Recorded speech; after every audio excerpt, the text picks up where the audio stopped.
I love Nana, but do I also love God by Nana?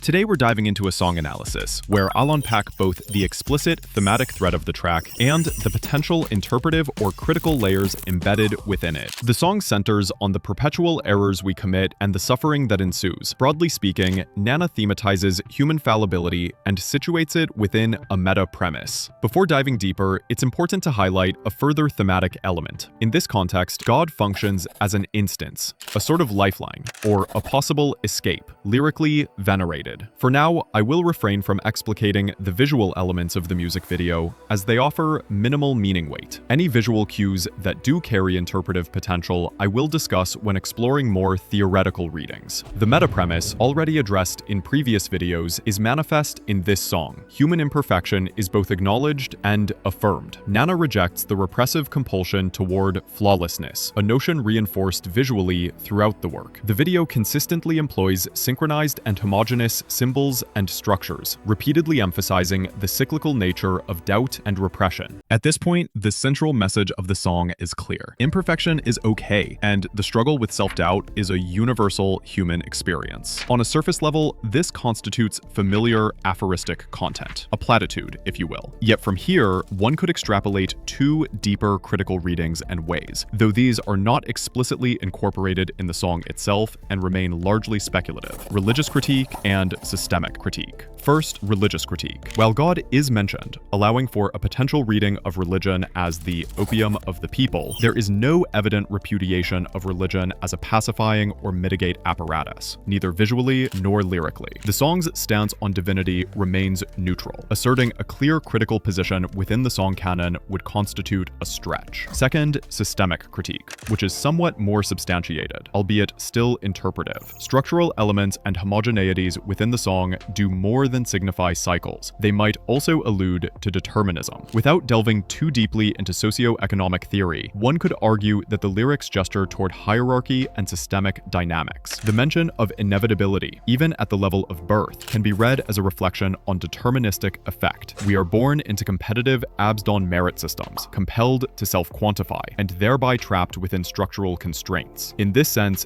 determinism of our system manifests through birth, with doubt and suffering as consequent corollaries. God by Nana is, at its core, a kind of meditation on self-doubt and human fallibility. Any deeper interpretive dimensions, religious or systemic, lean toward over-interpretation rather than constituting explicit meta-premises. Nevertheless, it is a compelling artistic work. Musically, visually, and conceptually, the song succeeds as a coherent, well-executed whole. In my assessment, it represents a remarkable solo debut for Nana, demonstrating both aesthetic refinement and thematic ambition, even if its lyrical surface remains relatively cursory.